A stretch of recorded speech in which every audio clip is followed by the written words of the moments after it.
Good evening, everyone. Welcome. I'd like to call to order this Wednesday, February 12th board meeting of the Pullman Public Schools Board of Directors. We'd like to begin with our flag salute. Aaron, could you lead us in the flag salute, please? Yep. Thank you. I pledge allegiance to the flag of the United States of America and to the republic for which it stands, one nation, under God, indivisible, with liberty and justice for all. Thank you. Next, I'd like to read our land acknowledgement statement. Pullman Public Schools reside on the homelands of the Nimiipuu Nez Perce people. We express our deepest respect for and gratitude towards the original current stewards of this land. We acknowledge our role in building mutual respects and connections to support current and future generations. Next, we go to approval of the agenda. Are there any changes to the agenda? No changes. All the changes were sent out on Tuesday and are reflected in the current agenda. Perfect. I move approval of the agenda. Second. All right, it's been moved and seconded that we approve the agenda. Are there any questions on the motion? All right, seeing none, all those in favor, please say aye. Aye. The agenda is approved. Next, I'd like to ask our PHS ASB rep to come up and give the PHS ASB report. Okay. So, as I've talked about, Tolo happened last Saturday, and in the end, we sold 252 tickets, which is just about on average for our Tolo dance ticket sales. I guess moving on to our next big event, prom is scheduled for one of 2 dates in May. They're working around state days for clubs and track at the moment. And I think the theme has been picked by now, but I don't think it's been announced. I don't know what it is. And then finally, we're working on getting event forms and stuff filled out and turned in so that we can have a table set up at lunches so that we can gather suggestions from the general student body about the possible changes to graduation attire policies. And then we're also meeting with one of you guys on the 26th, just with ASB to talk about that. I have that particular honor, so it'll be me. I think that's actually all. Not a ton to talk about today. And then just to clarify, are Yeah. you doing the lunchroom table the same day, the 26th? I have not decided that yet. Okay. Maybe not. It'll be that week. Okay, no worries. Just want to make sure we get everything lined up. Are there any questions for Connor? All right, well, thank you very much for the Thank update. you. All right, next we'll go to board reports, and I'll start with Craig Nelson. No report. Oh, thank you, Craig. Lisa? Yeah, I just had a quick update from the Jefferson Elementary PTA meeting, which was last week. There's lots of great events planned for the rest of the year, and one is happening tomorrow morning, which is a new idea called Kids Invite Someone Special, or KISS. And it's Valentine's themed, where the kids are just bringing a special adult in their life for the 25 minutes before school to have a donut and do crafts. And this is just another way to invite families to take part and be in the school. And this was the idea of Principal Winningham and the teachers, and they are donating their typical meeting time to be able to be there and also be the adult for the kids who don't necessarily have anyone who can be visiting at that time with them. So that's a fun new event that we're excited for. Nice, thank you for sharing, Lisa. Aaron? Yeah, we met as a finance committee last Thursday, and so just we got an update. Craig was there as well, and met with Dagny and different members of the admin. I think Roberta was there, Bob was there, and then some of the principals of the different schools. So meeting together to continue the discussion of finance and budget and what we're looking forward to. There was some good news and some bad news. A little bit of increases in some revenue that were coming in through some adjustments in enrollment and special education, but on the flip side, increases in utilities and water, power, all that most of us have probably been seeing in our own households as well. So it's, you know, affecting the school district also. And then we talked a little bit about the listening session that's coming up and just planning for that and preparing, getting everybody on the same board in the district on what our plans are for that. Some updates on some legislative issues which we heard from, I think previously when at our last board meeting when Bob gave his update. And then just, you know, starting to talk about what things are going to look like. By our next meeting, there'll be the intent to return from our teachers, and so we'll be able to start looking at that and seeing you know, people who are going to be returning and those who might not, and what we need to do personnel wise on that. So you know, again, things, you know, are just moving along. We don't have a lot of new information yet, but I think in the coming months as things settle down with the federal and state budgets, and as we know a little more within the district kind of what's going on, I think it'll start coming into play. But overall, a great discussion, and things are actually, at that point, we're looking more on the positive than the negative, so that's always good. It's good to hear. Thank you, Aaron. And we have a few things to share, I guess. Had the pleasure of attending the Kamiak and Pullman High School staff meetings to just do a presentation on the state of the district with Dr. Maxwell. We also went to the Kamiak PTA meeting and then the Pullman High School boosters to give the same presentation. So again, it's all up in the air, as Aaron said, but I'm just happy that we're doing our best I can to kind of keep everyone informed. I also wanted to briefly go over our communication plan because it's in our board report now. So basically coming up on March and February, and so I wanted to review 2 months at a time whenever we looked at it. We're doing a presentation to the ASB. We are working on a joint communication to staff. We did one last month. This month I haven't come up with a topic yet, so if anybody has anything, otherwise I'll probably just work it out with Bob. And try to come up with something that's similar to what the general update is about. Looks like Justin is on the hook for the next community update article. And oh yes, and I'm going to attend a meeting in a couple of days to look at a survey tool that we may be able to use that's a little bit more flexible and a lot cheaper than our previous instrument. So I'll let you know what we learn from that. But yeah, are there any questions or comments on the communication plan? No? Cool. I think I'm next in the community update, and so as you all have, you know, as we discussed, we're trying to keep the articles kind of themed on our current fiscal situation, right? And so I think Amanda did that. I'm not sure what Justin's going to write about, but I think we'll do every other one. We kind of like address the fiscal concerns, and so I plan to do that with my article. That's about it. Are there any questions? No? Okay, cool. I would just say take a look at the linked communication plan, and then as things come up, I'm going to be reviewing basically first board meeting of the month, we look at the next 2 months, and so next month, just kind of think of, and you know, who knows what will be happening by then, so things might change completely. So, any questions? Cool. All right. Guess we will move to the superintendent's report. Thank you very much. So I'm going to start by asking Justin to kind of give a brief update on the calendar committee. They've met once thus far, and so I thought it might be good for the board to hear a quick snippet of that. Of course, the information is posted as well, but thank you, Justin. Yes, good evening, everyone. Brief update on our calendar committee. We have had just one meeting here at the late part of January. We'll meet again at the end of February and again at the end of March. So just running through real fast.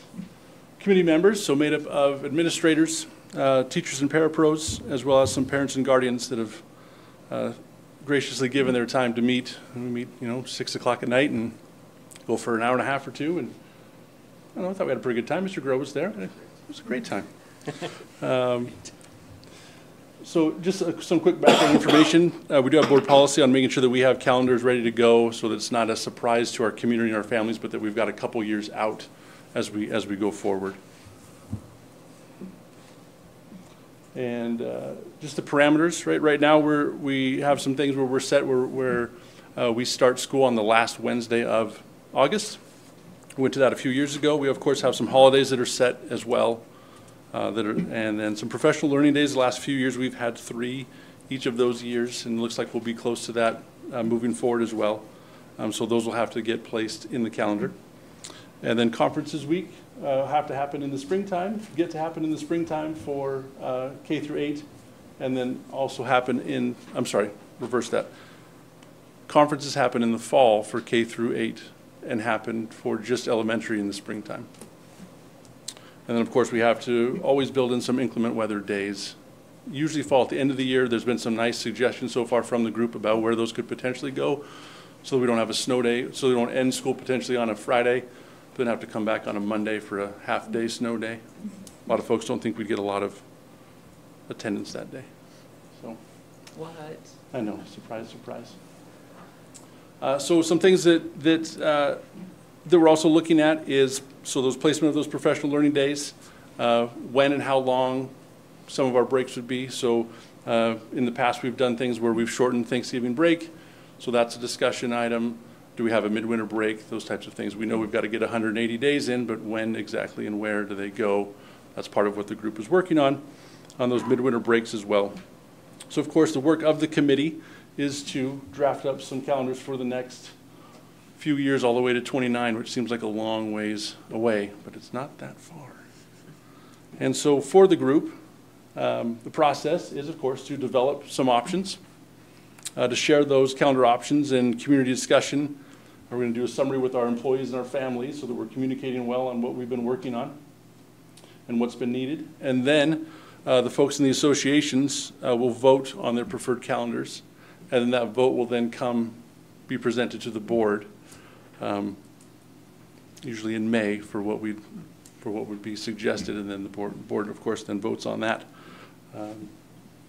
And that is it. So we'll have 2 more meetings that will be coming up here in the next end of this month and then end of March, and hopefully have something to the board not too long after that. Any questions I can answer?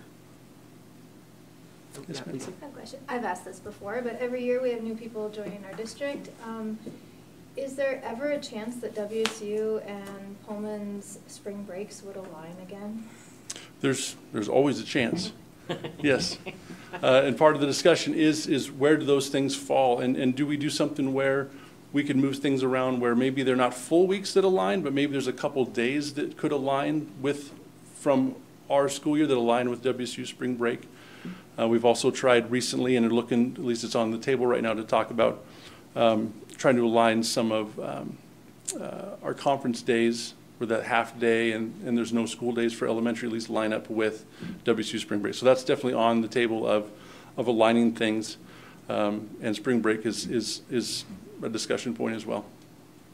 One thing that does typically happen is, since we've moved the start date of school away from WSU's start date right now, where that last Wednesday of August, that then pushes our school year a little bit later. So that pushes typically spring break a little bit later as well, because that's a long stretch of time it'd be really long from March to June. So, but it's definitely going to be discussed. Thank you. Mm-hmm. Good question. Mm-hmm. Any others? All right, thank you, Justin. Okay, yep, thank you. Thank you, Justin. A couple other items.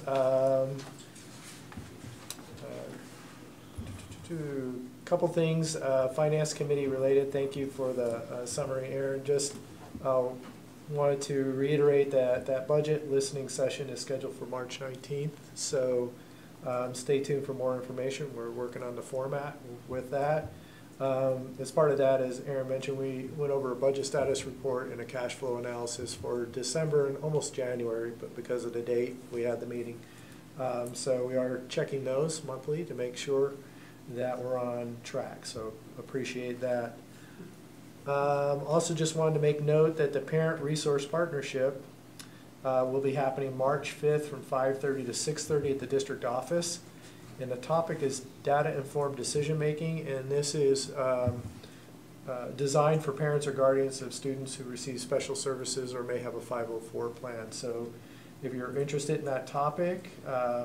This came out of the first meeting, and so their second meeting is now March 5th, 5:30 to 6:30, district office, and there will be more information coming out on that.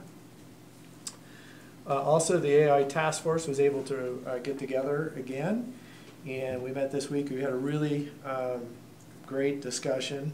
Of course, AI is evolving very quickly, and it's hard to even keep up, but our goal is to have at least a draft guideline for the board at the February 26th board meeting to take a look at and give some feedback on.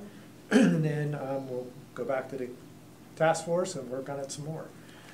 Also, legislative session is underway. Right now, there's 1,600 bills that are making their way through the session. In about 2 weeks, there'll be a cutoff line, so that number will drop drastically.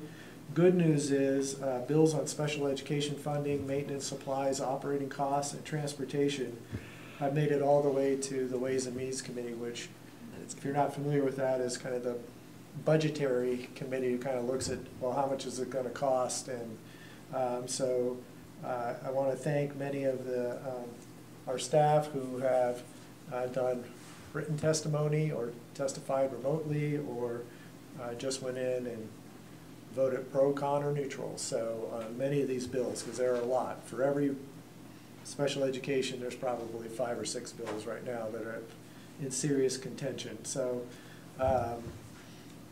session scheduled to end of April. However, I did hear today there might be a special session. So that's not necessarily a good sign. It just means that hopefully that won't happen. But we're hoping at the end on April 27th so we can then figure out what we need to do and take a look at our policies and procedures and budgeting. So, and with that, that concludes my superintendent report, and I'll be back when we get to E. Okay, and then I was just wondering, does any of those sped bills like include funding for like proportional to how many 504 plans you have or students that you have who are eligible to qualify? There's a variety of amendments on several different bills. What they're mainly looking for is, right now there's a cap, so if your special education numbers are over that cap, you get no additional funding, but you still have to provide the services, which cost money, which come out of the levy funds. There is, the other is popular is an increase in what they call the multiplier. So that just puts some extra dollars on if your students are participating in the general education classroom 80% of their time. You get more dollars for that. There's some for funding for transportation related costs. Not necessarily, I haven't seen anything necessarily specific on 504s or the numbers or different things, but there's a lot of different bills and a lot of different amendments. And they can always add an amendment on, so it gets interesting. But. No, thanks for that detail. Appreciate it. Are there any questions? All right. Thank you very much. And next we will go to the Lincoln Middle School Showcase. And so I'd like to invite Principal Grow Up with some students, I imagine.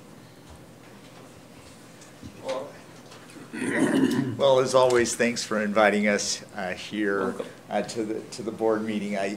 Hopefully you were here when I arrived, and there were already a number of our club members here practicing what they were going to do this evening, and the look of pride on my face. Just amazing group of young ladies who are here to talk about their club, SOCA. So I'll go ahead and let them take over the show. Hi. We would like to thank you all for taking your time to be here tonight. Unfortunately, our President Christina and Vice President Valentina were not able to make it here tonight. Without further ado, I would like to introduce Noor El Ghatani. SOCA is a safe space where students can talk about their problems at school without a fear of being judged. SOCA helps scholars solve their problems with the help of trusted adults or by themselves. International residents can learn about their identity, heritage, and about each other. In society, there have been many threats to take DEI away, so I'd like to thank the school board for letting us have a safe place to express our opinions openly and talk about our identity and heritage. Hi, my name is Bejani Haynes. SOCA is important to me in so many ways, one of those ways being acceptance and celebration of cultural heritage. I get the opportunity to share and learn about other people's cultures in SOCA. Cultural heritage helps us understand the values and honors from our past generations. Hello, I'm Mariam El-Hadar. SOCA can be a way people can share where they come from in their own history. We think SOCA is a good place to learn about each other and to make friends, and to think not everyone's the same.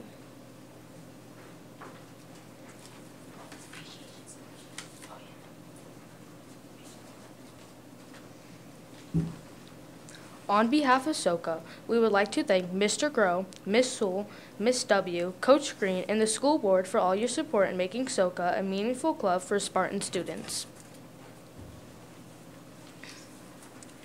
We are SOCA. SOCA stands for Students of Color Alliance. SOCA is a club that helps us see that we are each special in our own way. It teaches us students to be proud of their heritage and where they're from. Hi, I'm Samantha. It helps students understand our differences that make us unique, and that they are something to share with pride and not be ashamed of. 35% need SOCA to learn their heritage. Hi, my name is Tolu. We are SOCA. SOCA defines us. It gives us a place to talk about our heritage and identity without being judged. We can be ourselves in SOCA. We can talk about our problems while learning about ourselves and others.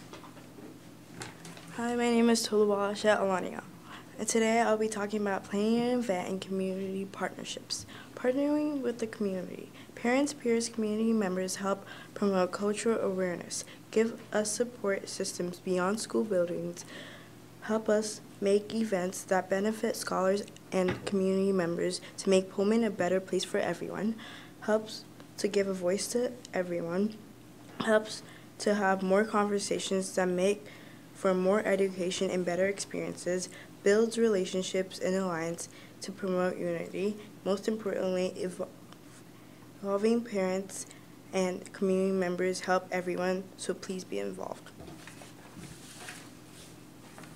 Why we need SOCA? It's a safe place to express our identities, to share our experiences with which are different than our peers, sense of belonging, promote understanding and respect among all cultures. Helps us talk about things that helps to break down stereotypes and build bridges, empower scholars and teaches leadership skills, shared resources and responsibilities, and all voices are heard. Do you guys have any questions? Any questions? Aaron and then Greg. How often do you meet as a club? One day a week. Sometimes it could be 1 to 2 days a week. And just at the middle school, like after classes, after the school day? Yeah. Excellent. Craig? That's my question. Oh, Lisa? Yeah, I just, well, I'd love to see young women taking leadership roles, but I also noticed you don't have any male peers, at least here tonight. Is that typical of your group, or is there boys involved at school? There was only like one boy, but he couldn't come here tonight, so. And if I can ask a follow-up. Oh, please, yeah. Do you feel like that is useful for sort of fostering that space of non-judgment, or do you feel like your male peers could maybe be more motivated to get involved? I feel like we could have like more male peers, because like I feel like it could like represent both genders other than just like females.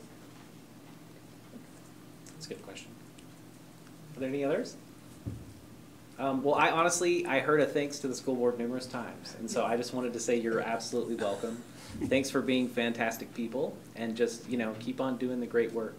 Are there any other final questions or thoughts? Can I chime in real quick? Absolutely. My name is Roger Green, the advisor of the SOCA okay. program. Last year, we actually had a 50-50 split with male and female members.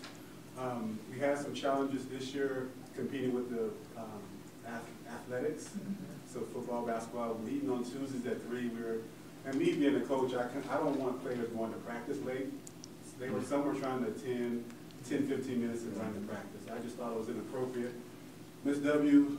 and myself, we kind of implemented a lunchtime SOCA meeting once a week where at 11 we try to bring a couple snacks for them as well and have that meeting there because we were able to get more of the athletes to attend. So we've been trying ways to make it accessible for all. And we just, it's an ongoing process. We're just trying to learn. So, but these women have been doing a great job, young ladies I should say, have been doing a great job building the program up and adding new ideas to it. So just thought I would chime in just so you understand. The boys have been missing due to the sports. So, Thanks, Coach. No, thanks for that tidbit. I appreciate that. Thank you. Just super impressive, and so, like I said, super proud principal here. Huge thanks to Coach Green and Yolanda Wilkie for getting our kids together, and for the parents for getting them here tonight. We know how cold it is outside, so thank you. And I loved the motivation. I'm going to tell you, I've been on the board 7 years, and no one has ever come in early to practice. So I just think that's amazing. You guys, y'all are all Very just good. fantastic. That's right. Y'all have a good night, okay? Thank you all. Absolutely. Thank you all. Thanks, Kate. Thank you.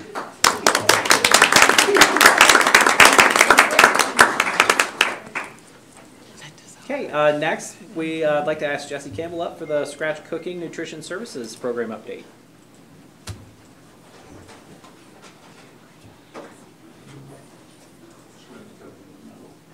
Oh, no worries. switch it up.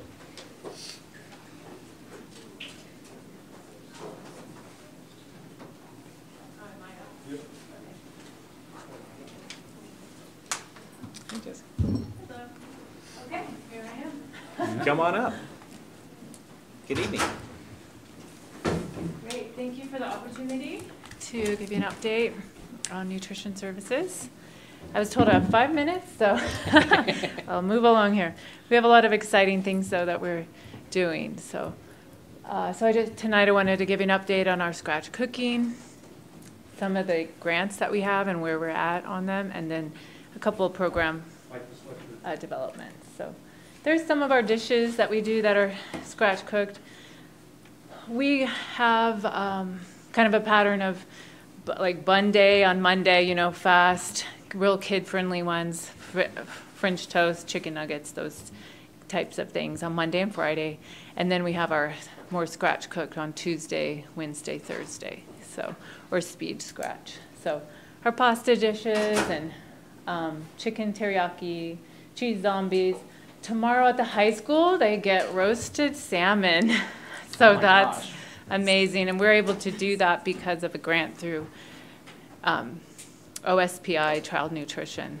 So they have locally Washington sourced food like salmon and raspberries that we can get using our USDA money. So that's how we're able to do that for them tomorrow. So that'll be delicious. Yep, we've added some new things, jerk chicken to try out, and pulled pork and carnitas that we do at the high school. So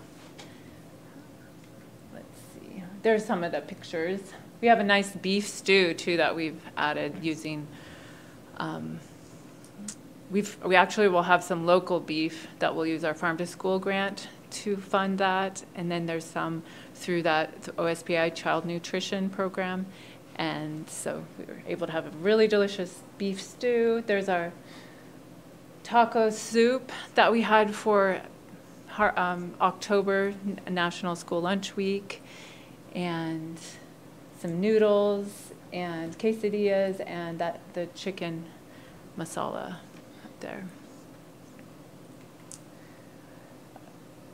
So some other things that we have happening, trying to get feedback from community, from employees and students and families to kind of get feedback to improve the cultural relevance of our meals and incorporate more types of food in our scratch cooking. So there's a survey online that we encourage people to fill out. It just takes a couple minutes.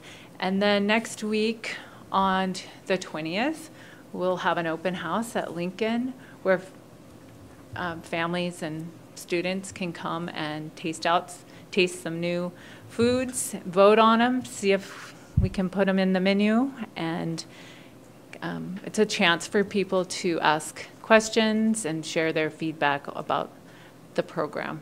So that's happening next week. And this is some of the grant updates. So we do have a Healthy Meals Incentive Grant from the USDA. And we've been doing a variety of things, like we purchased steamers for 4 of the schools, and we've had after-school nutrition education with the YMCA last year. We'll do that again with Boys and Girls Club. And then this is really exciting because we don't get to do this kind of stuff very often, if ever, is we're able to use those funds to host a community workshop series for National Nutrition Month, which is in March. And the theme this year is from the American Academy of Dietetics. They do National Nutrition Month every year. And the theme this year is Food Connects Us. So we have workshops that'll be free for anyone who registers each week in March on Thursday at Parks and Rec, and there'll be different themes. So we'll have comfort foods and cultural tradition foods. So we're going to have Chef Shane Clark, who will be bringing, he owns a indigenous themed food truck in Post Falls. So he's going to be coming and doing demonstrations. And we'll have chef from the WSU demonstrating and tasting Creole food. And then we have healthy eating theme the next week, then cooking on a budget, and then our final week focuses on local foods. So Community Action Center will bring hydroponic jars, so everyone can make their own hydroponic jar with basil or romaine lettuce, and then they can take it home and grow it in their own house. So super excited about that. So that's grant funded work. And we also have a plant-based food diet, or excuse me, plant-based meals, if I can say that, grant. And so we'll be taste testing some foods that are plant-based, and we will have some training for staff on how to cook different foods. We just purchased some units that are like Instapots, so that we can cook beans, for example, without having to soak them the day before, and it'll just be a lot faster. So this will increase our opportunity and ability to cook some more scratch-based, plant-based foods. So I also wanted to share with you just a quick update on something that I just found out about this week. We have the community eligibility program that Kamiak and Jefferson are doing, and so that's free meals for anyone going to school there. And that, I just wanted to remind everyone, is a 4-year cycle, so that'll keep continuing. But something new is the House Bill 1238, which sets up that any school district, any elementary school K through 4, that if that school has 30% or more free and reduced percentage, then they would qualify for free meals. So Franklin this year, based on October data, will qualify next year. So that's something that's brand new, and we'll have to figure out the details about that, but that was just an update of what's happening. Yeah, that's great. So as I find out more, we'll figure out, make a plan. And for that one, it renews every year. So it will depend on what their free and reduced percentage is in the fall of this year as to if they would qualify in the next school year. So great, and I welcome any questions you have for me. Do you have any questions? I'm guessing the salmon is Atlantic salmon. No, No. no, it's wild. Oh. Washington We have to eat salmon. lunch at the high school. Interesting. Yeah, definitely. Yeah, so it's a local food initiative. So it comes from the west side. Right. So Well, they grow Atlantic salmon over there too. but right. that's- Yep. This But- is wild. Okay, That's awesome. that is awesome. I honestly, just as someone who's been here a while and remembers when we first started the scratch cooking initiative, and I just want to say it's fantastic, the progress like you've made, and just like, just like every year I get to, see these updates, and I just see a little bit more progress, and you guys are pushing it out, and I just thank you so much. It's wonderful. And Yes, my pleasure. I saw this House bill, and I'm glad that you confirmed this, because it was just like one of those brief snippets, right, with the free lunch thing, and I was like, oh, that would be Right. awesome. And so it's good to hear that that's progressing. I like that a lot. And just keep up the great work. And I know you do a lot with a little bit of resources, and so just like fantastic job. Great. Thank you. All right, well, thank you very much. And just have a great Appreciate evening. Thanks. you, You Jesse. too. Okay, next, I'd like to invite Tyler Craigie up for the Chromebook update. Flattered you guys asked me back so quickly. We're going to keep you busy, I think. There you go. I like it. Awesome. Wonderful. Well, I'm here kind of to present a proposal. You guys tasked me with trying to find a way to kind of help manage and control the Chromebooks that our students are using to make sure that they're not being a distraction from education and also from daily life interacting with other students. We don't want it to be a hindrance to growth. So I think I've got a good solution here. I'm excited to show it to you guys. So just kind of an intro to my presentation. I'm going to start by giving you kind of an overview of our current infrastructure. I'll go through kind of what the proposed solution is and some of the features of it. We'll go through a quick cost analysis along with a timeline for implementation of what I'm proposing. So our current solution and some of the challenges associated with it is that we're currently using a cloud-based system called Content Keeper that's installed as a Chrome extension on all the school-owned student devices. The nice thing about that is that it follows the Chromebook outside of the school so that it's always safe and filtered. In order to catch everything else that's on the school's network that's not owned by the school, we have to use our firewall to do additional content filtering for things that are not owned by the school. So the downside of that is that it's increased overhead to manage the two different systems. They may always be out of sync, so you might not always get consistent filtering. It's just a lot of extra work to manage both systems. In addition, it's inaccessible by the teachers, so they have to submit a request. Any changes we make apply to the entire district. It's not granular as far as its control. And then it's also slower to respond to emerging threats because we have to manually go in and add websites and tweak it to address things as they come. So what I'm proposing as a solution is a product called LineWise. So LineWise provides safety and monitoring tools to support students' digital well-being. Some of the features of this solution are that it's a hybrid web filtering solution. We'll get into that in a little bit. It has an activity monitoring component, which the teachers and the educators can leverage. So we'll get into that as well. And then it also comes along with a parental engagement component that I'm really excited about that I think will really help to give us comprehensive control of these devices and make sure that they're being an asset for the students and not a hindrance to them. So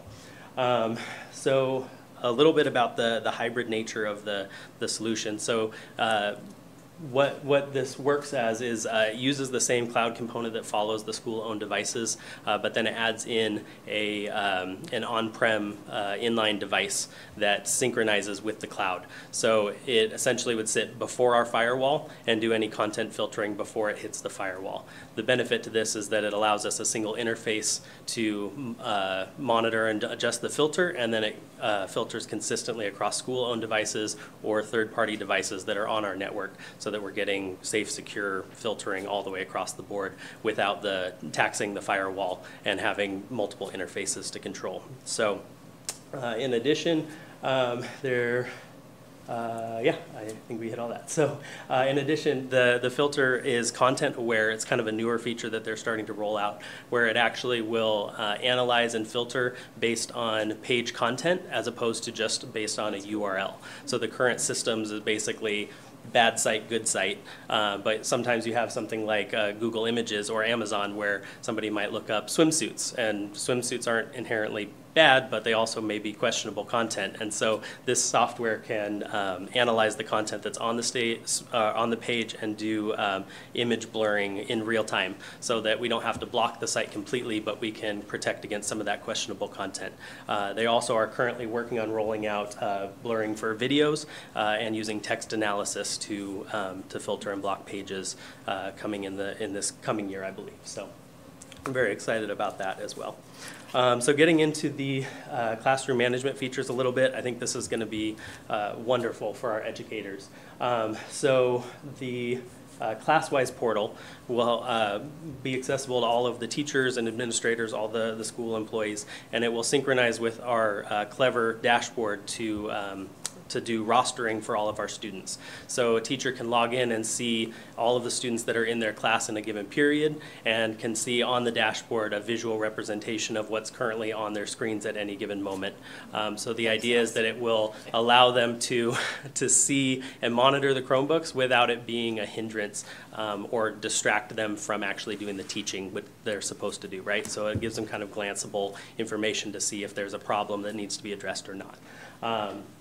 It also helps to keep students on track because it actually grants granular control to the educators. So they can go in and they can restrict access temporarily, or they can even open up the filter a little bit in case they need access to a resource that we wouldn't generally allow access to. We give that control to the teacher to be able to decide what is needed in the classroom, which is really where those decisions should be made in the first place. So.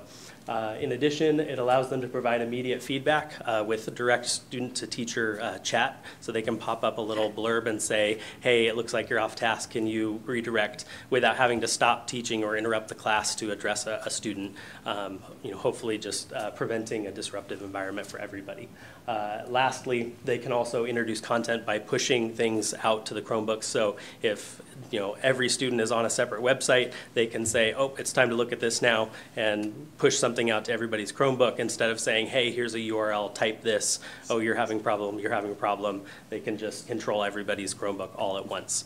Some additional features are things like activity logging, so it'll do things like screenshots in case the student is trying to quickly tab away from a page. It can actually detect what they were doing in case there's a question. We need to go back and review the activity. So very powerful. I think that it's going to be really helpful for the teachers, and I'm excited to introduce it to them. So moving on to the parental dashboard component that ties into this. So there's a aspect, it's called Custodio, that actually allows the parents to be engaged with the activity and the filtering. So it allows the student or the parents to be engaged by providing access to review their child's online activity, so they can go in and see if the student is staying on task, if they're doing what they're supposed to be doing. It also will allow them to be in control by allowing them to create their own filters for outside of school hours. So if they want to say, hey, at home you're only allowed to do maybe these educational sites, and hey, let's set a curfew for 8 o'clock so that we don't have a temptation to stay up late and be playing on our devices. It gives the parents individual control of their student's device to be able to manage it well. It also allows them to be knowledgeable. It comes along with resources that educate the parents on current websites and landscapes. So it will say, hey, what is TikTok? Who should be using it? What's it appropriate for? And so it actually allows them to learn what the different things that their students are using is, to make an informed decision about whether to lock it down or not. In addition, it allows them to be thorough by extending the filter to a personally owned device. So they can actually extend that same filter, same portal over to maybe a personal cell phone or a personal laptop to make sure that they've got a comprehensive control of all of those devices, which is really, I think, a huge benefit, because I think it's probably a very common thing that a lot of parents are struggling with is, hey, I want to give my child access to this technology, but I also want to protect them. And so if we can actually help our parents to protect their children online and educate them on how to do that well, I think we'd really be doing our community a service. So I'm really excited about that. So Quick cost comparison. This is also really exciting for me.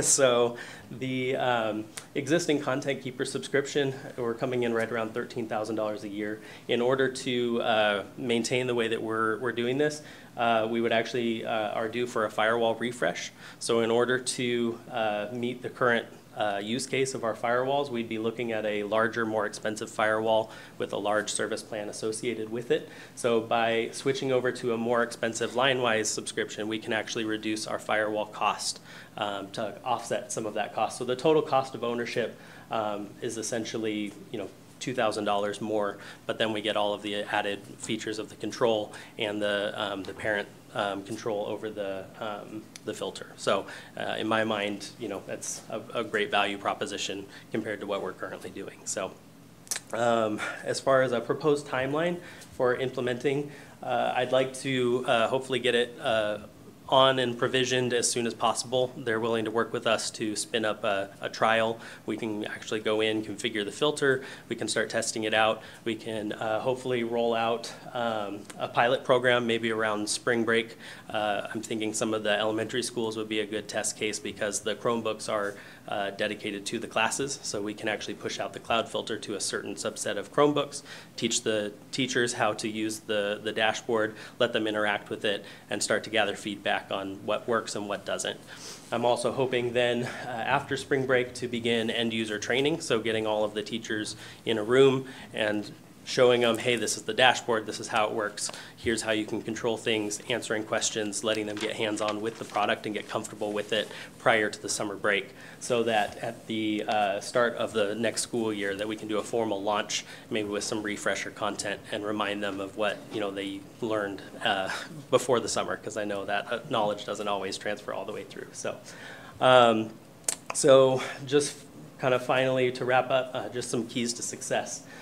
So very important to solicit feedback from our pilot program. Obviously, we're having these people test everything out and learn where the pitfalls are. So we need to make sure we're taking that feedback and implementing changes to mitigate those things as much as possible. In addition, we need to have unified communication, so we'll have a landing page on the website that introduces the product and how to use it, maybe some step-by-step guides, so that anytime a question comes in, we can direct them to one unified platform as far as what we're communicating out, so we don't get any mixed messaging from different people. The in-person training, I think, is going to be extremely important to make sure that we're engaging directly with the teachers who are actually going to be using the product so that we can hear their concerns, maybe educate them a little bit, and maybe even take their feedback and implement changes based on it. So I think the in-person training is going to be really important. And then finally, notifying and obtaining buy-in from the parents, because if they don't realize that this asset is available to them, then they're not going to be leveraging it. And I think that that's a real shame to have something like that available and not in use in our community. So those are things we're going to be keeping in mind as we go forward, and that is kind of all I had for you. I'm hoping you guys have some good questions for me. So, do y'all have any questions? I do. Aaron, please. Yeah. So you said is this software itself extendable to the third-party device? I know you said like the firewall was, but like if I'm a high school student bringing in my own laptop to use and my peer is bringing in their school-supplied Chromebook to use, I mean, is that going to just be, they can just download it onto their own? Yeah, so there will be two different aspects. So if they bring a personal device in and they put it on our network, it will automatically be filtered because it will go through our in-house appliance, even without any additional, anything installed on it. What we're allowing the parents to do is to obtain a personal license that's associated with their student to optionally install on the device to give the parents control of that device, in and out of school. So it just empowers the parents to take additional control outside of the school network while they're off-site. So it's both things in tandem. So I really think you did a great job listening, to be honest. I know a lot of the points that you raised here were verbatim complaints that I've heard from parents and teachers. The inability to control from the teacher perspective, like when they want to use YouTube for classroom instruction, or they want to do something else, and the concern that coming down hard with a black and white sort of situation it leaves no gray area, right? So I love that. I think parents, at least in my experience, have been very troubled by us giving Chromebooks to students, and then like in the nighttime, it's sort of just up to them to figure it out, right? And so I really like that they'll be able to see what's going on. I think that's been another big complaint too, is like, what are they using these Chromebooks for? Like, why are they always on them? They can see when. I mean, I think this is, personally, I see a lot of really great benefits. And so I just wanted to say thanks for listening, because I can definitely tell that you took people's feedback into consideration. So. Absolutely, yeah, it was my pleasure, and really good to hear from everybody and kind of get a good, diverse set of inputs on making a decision like this. So, Lisa? Yeah, well, I agree that this really addresses a lot of the concerns that we've heard. I was just curious what the competition in this space is like. Did this stand out to you as like clearly the best fit for us, or are there a number of different software and vendors that do this kind of thing? Yeah, absolutely. So there are a pretty diverse set of companies that are implementing solutions like this. So my research process involved a lot of, literature, just reading everything that they have available, looking at product demos and interactions. I also engaged a lot with our educational community. We're part of a ACPE educational technology group, and there's a lot of discussion that everybody's talking about, hey, what are you using, what works well? And every time somebody brings up content filtering, there's always a flood of responses of LineWise is a fantastic product. We've had nothing but success. So a lot of positive feedback from other people in our community. And then cost comparison, the filter portion, so it's essentially a suite of products. The filter portion is actually less expensive than the one we're currently using. When you start to bundle on all the other features, it gets a little bit more expensive, but it definitely seemed cost comparative compared to what everything else was coming in at. And so I think just based on the feedback, the feature set, the usability of it, it seemed like the best choice overall. So, yeah. Great question. When you trial this out, I don't know what your plan is, but you could consider bringing a couple middle school classes into, because that's where I've heard a lot of feedback from parents is at that middle school level also, and they use it in a variety of different ways. So, and maybe even engaging a parent or two at that time too, just to get that. I know you'd mentioned at the elementary level, but just to consider potentially again, I don't want it to get too expansive in trialing, but I know both from the teacher side and the parent side, I've heard a lot from the middle school crowd. Yeah, so definitely. it might be something to consider trialing with a class or two there also. Okay. Yeah, absolutely. I would like to get as diverse a snapshot as we can, and so I think the appealing thing about the elementary schools is that the devices are dedicated to a teacher, right? So it's easy to get that kind of snapshot. Whereas in a middle school or high school, you have a device and it's traveling across all the different teachers. So it still could be useful to maybe get the parent side of it. And then we get the teacher side from the elementary, the parent side from the middle school, high school. So we can definitely still look at how to test that across the gamut. So, yep. Well, and this solves my one complaint, which is local internet. Right, because like if you have a device with internet and then you can just tether it to whatever computer and then you've completely short-circuited our filtering firewall. But if we can add it onto a third-party device, I love that feature. Absolutely. That's fantastic. So no, this is a great job. Wonderful. All right. Are there any other questions? Just a comment. So I really appreciate Tyler's work on this and Justin, because this started out as a policy discussion and we actually found a tool I think that is very promising and that can get to what we need rather than going through a policy which doesn't necessarily guarantee that it would work. Where this is very promising. I'm interested to see how this pilot goes and what it looks like for the futures. All right, thank you very much, Tom. My pleasure. I assume, so we'll just, after the pilot, like, are we gonna need to come back and approve this? So we'll get a report back on the pilot and then we can give a thumbs up. That's what I would suggest. Yeah, So. okay. Okay, awesome. Thank you, Tom. All right, well, I guess we'll see you in a couple months. Thank you. All right, and then now we'll move back to Dr. Maxwell for the equity and belonging update. Thank you very much. So just two things I wanted to make notice of. Been a lot of executive orders and policy changes that have been coming out on a pretty regular basis that some of these have a connection with schools. And so to keep up with just the volume of things that are changing and happening, We just want to update you and our community about what steps we're taking. We created a tab on our website. It's right at the top bar, and it says Safe and Welcoming Schools. And under that, we are putting the recent information as we receive it regarding any executive orders or policy changes that are large in nature and have an impact on schools. So, for example, Title IX, Gender Inclusive Schools, proposed closure of Department of Education and federal immigration enforcement in schools. There are 4 separate bullets on that site right now, and if you click on that, it will give you the latest from OSPI or resources or information that we've received. Our goal is to try to keep that updated and with dates that we've received the updates. So if you look at the bottom, you can see when that resource or information was posted. So we're going to try to keep that as current as possible. A lot of things going on, but we want to make sure that we're communicating out to our staff and our students and our parents, guardians, and community members what we know as we receive that information. So that was the first. So if you're interested, again, that's on our website under the tab, our Safe and Welcoming Schools. And then the second is policy 3211. We've seen some emails that have come to the board on that particular policy.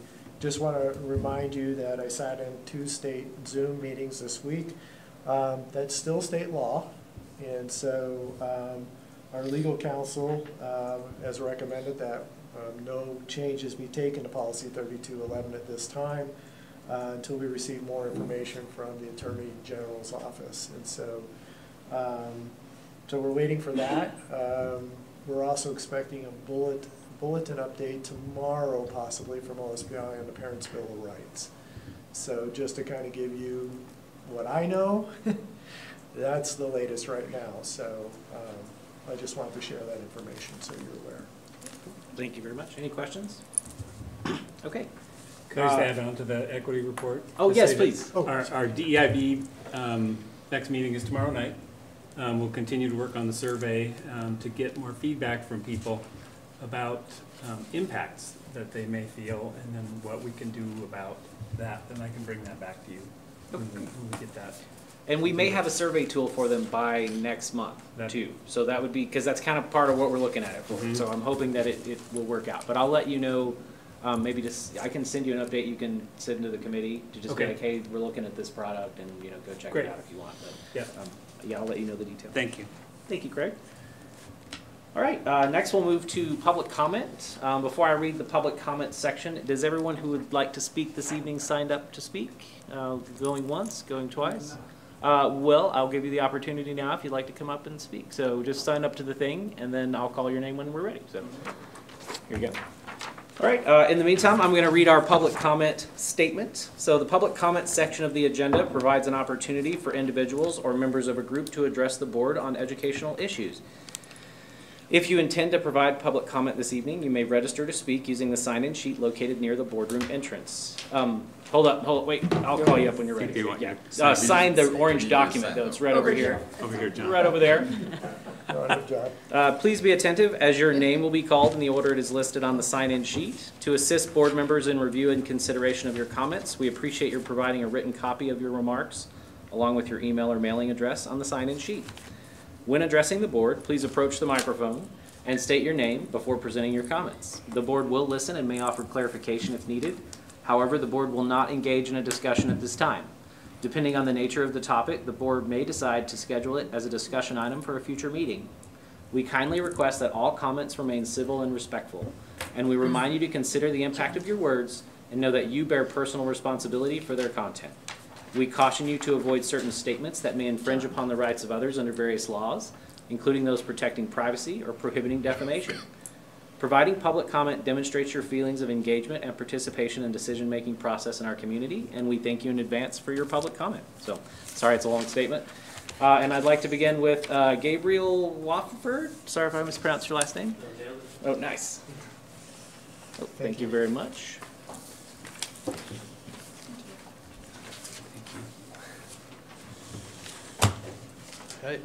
Hi. My name is Gabriel Wofford.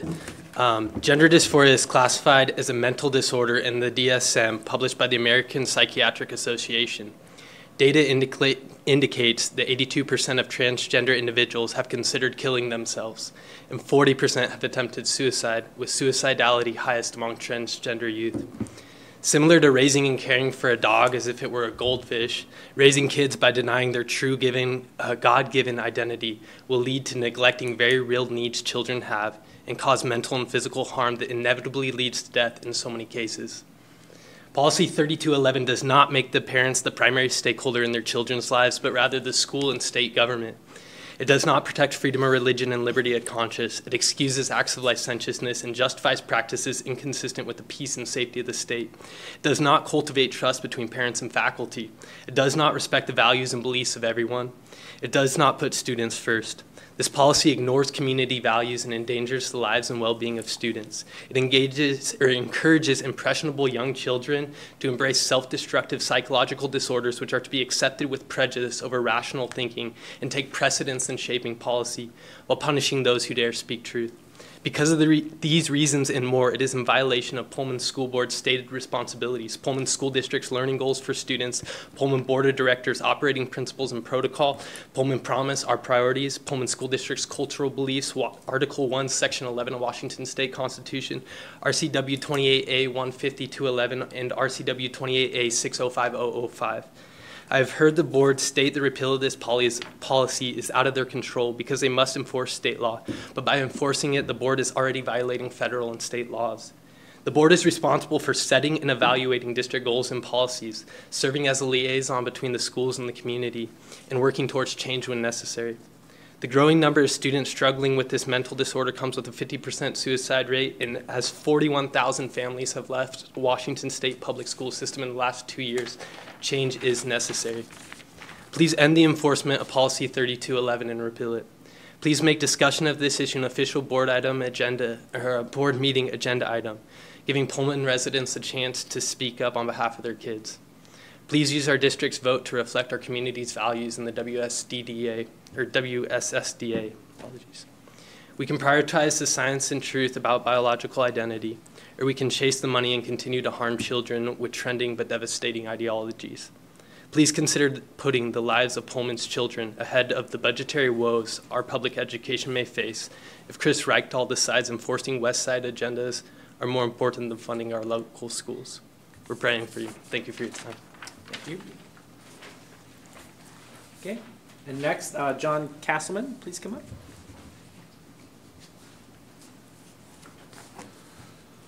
Sorry about that confusion earlier. My apologies for jumping the gun. Hello, John Castleman, PHS alum, Pullman citizen. Tonight I'd like to address the board, Dr. Maxwell, Dr. Kramer, and the community who happens to be listening tonight about the district's efforts to combat racism and promote diversity, equity, inclusion, and belonging. In doing so, this is not a result of anything specific that has occurred that I've been a witness to lately, but just as a reminder. Over the past few years, I've contemplated the stories I've heard. The reported incident at the football game last year. I remember a student-led discussion that was turned into a video.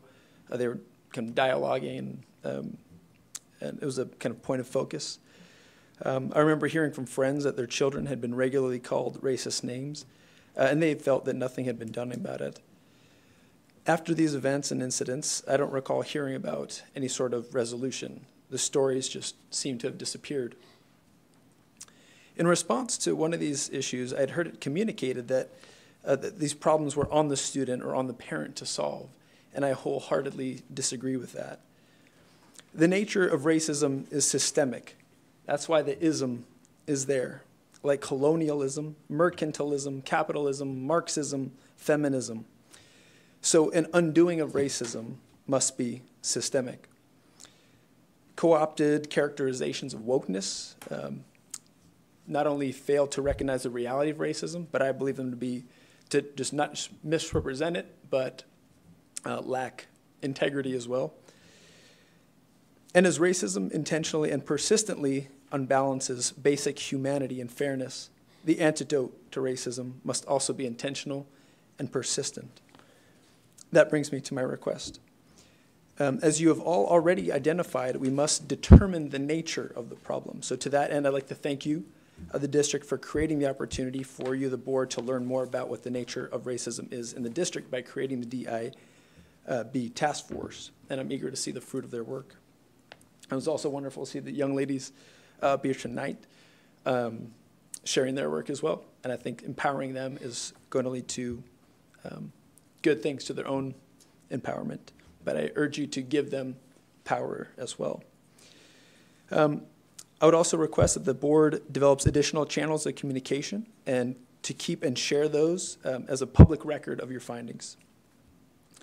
I suggest that the board add a regular report to the meeting packet that tracks HIB or harassment, intimidation, bullying report specifically related to incidents involving race or homophobia, whatever you would like to explore.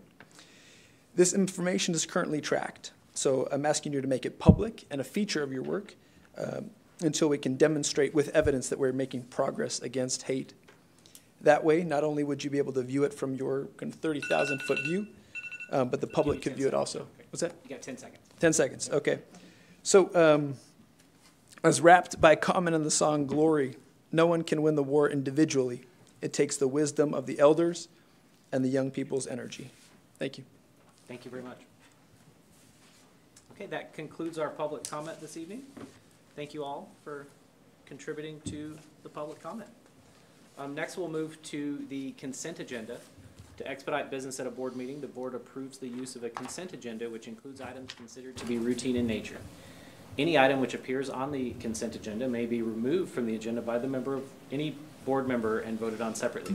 The remaining items will be voted on in a single motion. Would anyone like to remove anything from the consent agenda this evening? Okay.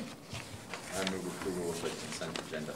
Second. All right, it's been moved and seconded that we approve the consent agenda. Are there any questions on the motion? All right, seeing none, all those in favor, please say aye. Aye. All right, the motion passes.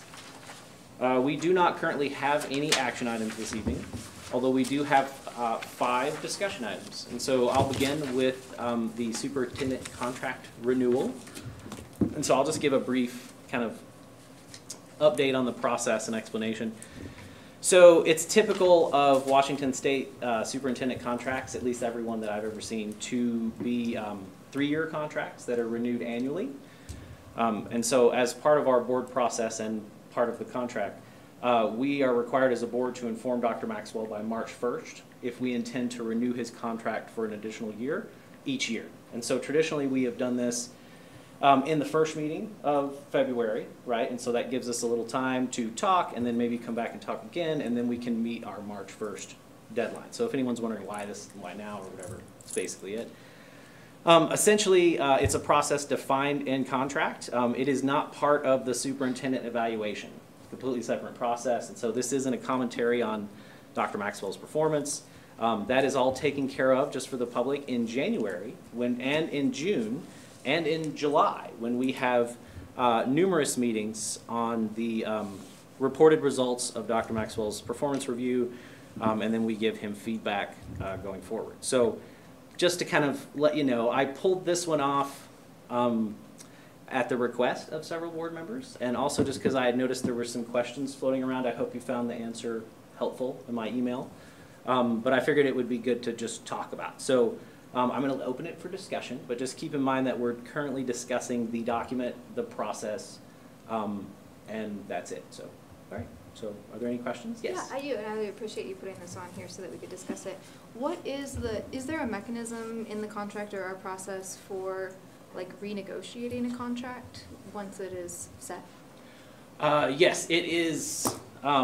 So both of us can present each year changes, but they have to be mutually agreed upon. And so I'd have to check the language, but that's basically correct, right?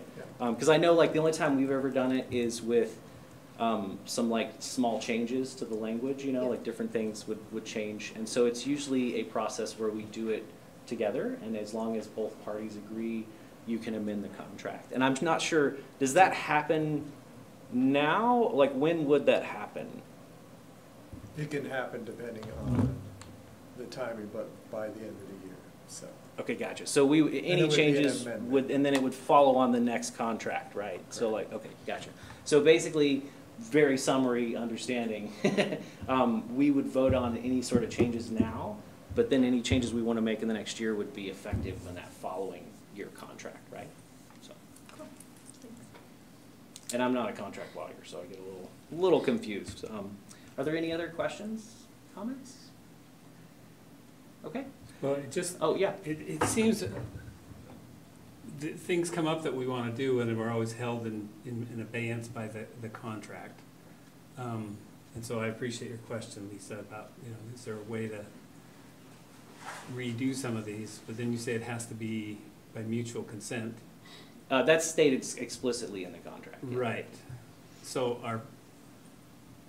a path forward would be to not extend his contract, not, have him run out the contract, and then hire a new one, and then we can start over with a new contract.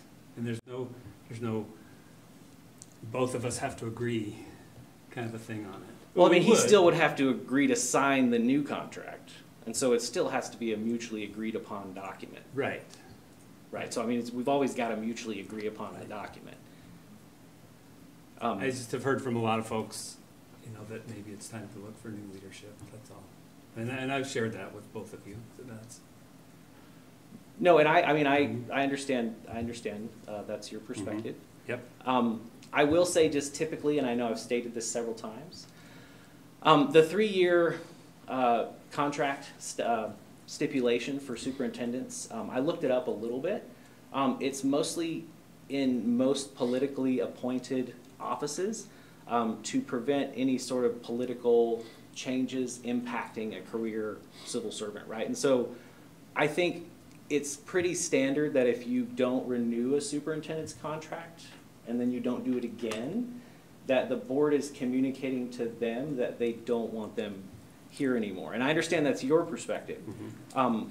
I'm not aware that I don't personally share that perspective, right? But I'm not sure where everyone else is. But I would say that not renewing the contract and letting it expire and then running a new contract is probably not going to send the right message to our current superintendent or any future applicants to being a superintendent, right? And so I would say if there are changes we would like to make, I'm happy to entertain those, but we should do that probably as soon as possible and not wait for the contract to run out. Because I mean, I get your argument, but even if we were to wait for the contract to expire, whoever the superintendent would be would need to agree to the new contract, right? So it's always got to be a negotiation. But yeah, those are just my thoughts. But that contract was negotiated by not us.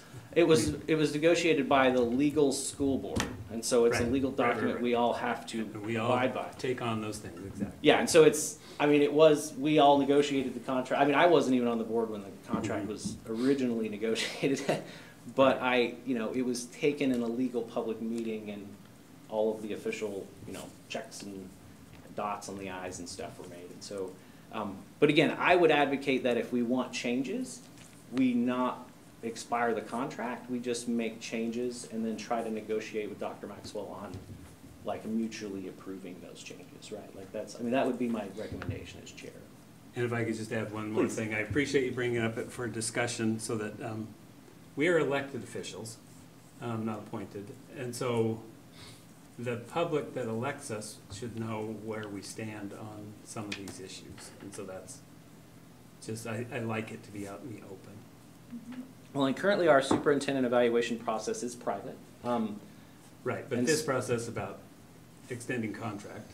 Oh yeah, and that's what we're doing right now is talking exactly. about it. And I appreciate that. Oh yeah, absolutely. No, and like I said, it is a typical process that every superintendent goes through, is kind of why it was on the consent agenda, right? It's just like a standard thing that we do. But yeah, are there any other questions, Lisa, please? Yeah, I just had another question. Have we, just since I'm pretty new to this, have we done or do we ever do sort of a market analysis on salaries in our district or comparisons with state? And just this coming out of some questions I've heard. I did sort of a cursory version of this and found that I think we're pretty well positioned for the market in the state based on a variety of factors, including size of our district and qualifications, and looking at some of the districts that are similarly sized with smaller salaries that usually have issues like pretty frequent superintendent turnover within the past year or two, number of failed levies and bonds, lower success rates for their students. I did this in like, an hour. Is that something that we've undertaken in sort of more systematically? I have seen research. Honestly, I wouldn't say that it was systematic, but I do believe that probably by next meeting we could put together. I actually have that information. Oh, do you have it with you today? Because I know I had seen Diane's draft, right? We're happy to distribute that to the board later. I think Bob and I have talked about it, but I haven't seen like the copy. But I believe Diane took it upon herself, and thank you very much, by the way, to kind of pull out a few districts that are in comparable size to us. And so similar student count, similar number of schools, similar size community kind of stuff. And so, yeah, we should probably be able to get that out to the board. And I think it would honestly help us address some questions, too, if we just have a little bit more knowledge, right? Yeah, I would. That's a good question. Just to follow on that, I agree with Craig that it's nice to have this be a public conversation. I know it's sometimes awkward, and sometimes we do have to do personnel things not in public, but I think that would be useful information for the community to have in sort of evaluating our role here. No, I agree completely. And I will remind the community members who are interested that they may do their own research in public documents as well. So it doesn't have to come from us. But I'm happy to provide whatever information we have to folks, so that's fine. Are there any other questions on the discussion item? Comments? Okay, so we'll bring this back next time, and then I'm going to pass it on to Roberta for Policy 3210, non-discrimination.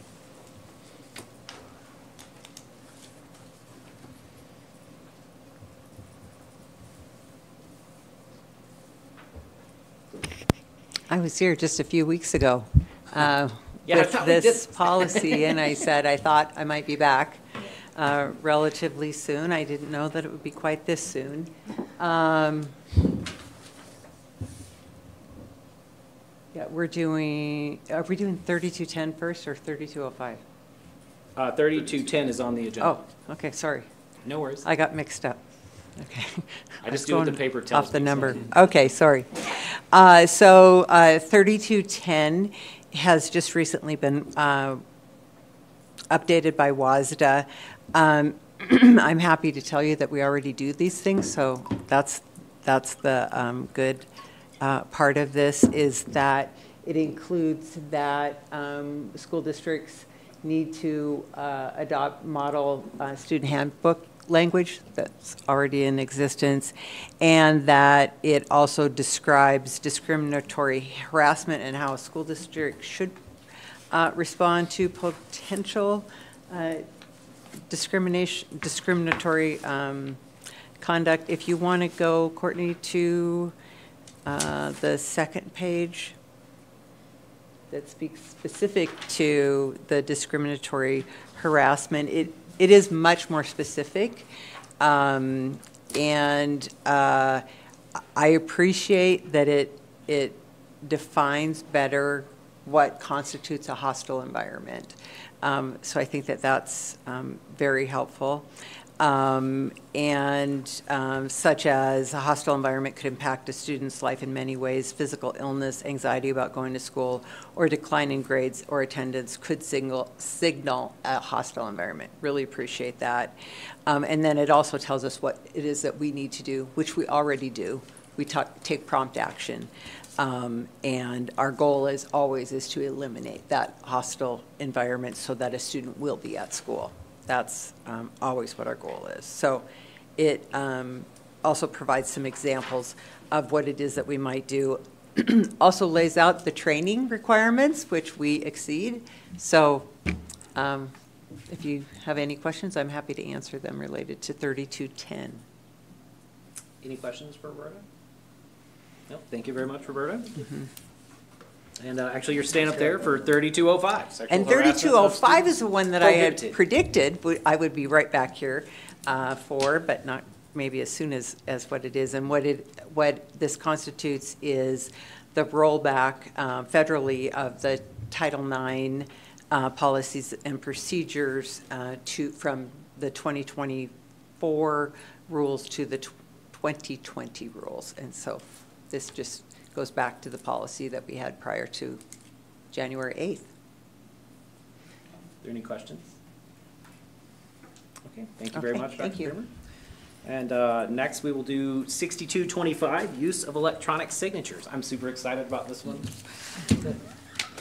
I'm just on a technology roll today. No, I'm tired of yeah. signing tiny little. So thank you very much. It gives me great pleasure to bring this policy 6225, use of electronic signatures. So one of the things that we have the opportunity to do now that we're transitioning from EduPortal to Board on Track is that they have a process for managing the board minutes and other board documents that require signatures by adopting the use of electronic signatures. Though Washington state law does not explicitly require school board meetings minutes to be printed and signed, however, the minutes must be approved, maintained as official records, which we've traditionally done by paper. If you've ever been to our archive room, very full. So this would also help save us a little money and time and energy. And WASDA does have a policy that was adopted in 2020. And this policy does allow for the use of electronic signatures for board documents, including meeting minutes. The adoption of the electronic signatures will not only reduce paper waste, again, as I mentioned earlier, but will also make document management and public records access more efficient. So this one's pretty straightforward, but I'm happy to answer any questions you may have. Any questions? Yeah, please. What's the extent of the, like, I know you talked about like minutes and things like that, but I mean, how far does the electronic signatures go? I mean, does it go to like? We could voucher audit online. Right, like yeah. The voucher audits. It opens up a lot of possibilities, so. Yeah, and is this just for board business, right? Right So now, everything done still, like if it needs this, you know, something superintendent signature on a overnight field trip form or something, right? Like is it extending into that realm, or is this just purely what we do as the board? I think that's going to depend on how, like in finances, how much electronically do, like, you know, checks, payroll checks. That's a picture of my seat. I don't sign every payroll check, but I can tell you I sign every contract, which is a pile every year. And so I'm hoping that possibly we could do an electronic signature on those items. We're not there yet, but this mechanism will allow us at least to, for board minutes, for meeting minutes, for any documents that you see here, we would be able to use that electronic signature.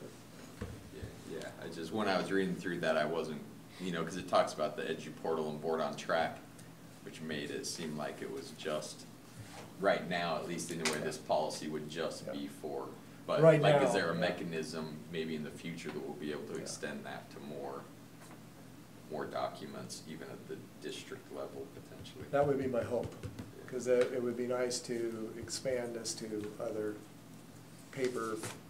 We push a lot of paper, and so if we can reduce that, that would be helpful.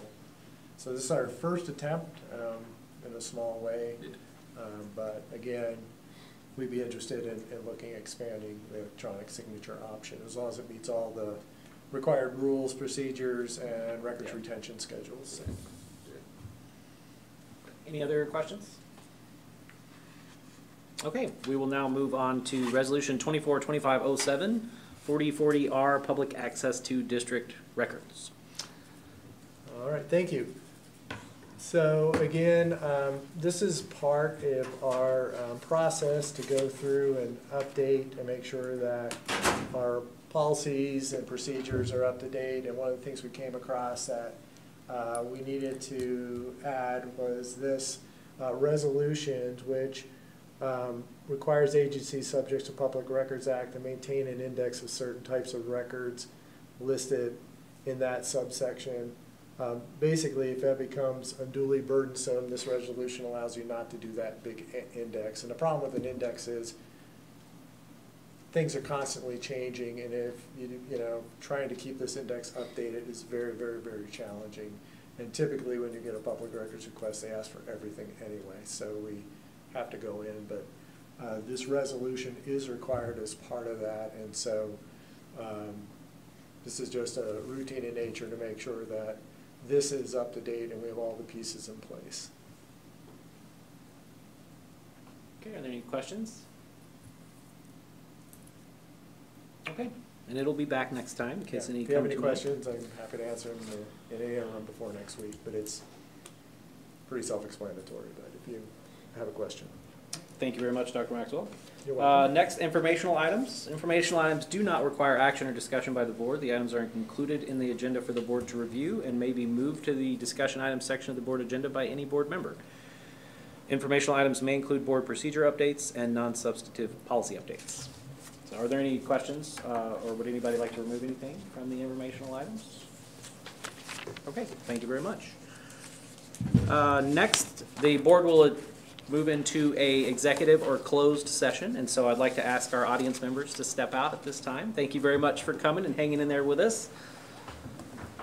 And we will be discussing personnel and a discussion with legal counsel, litigation or potential litigation per RCW 4230-11-0(1I). How long will we need? 1 moment. I don't know, how long do we need? I'm gonna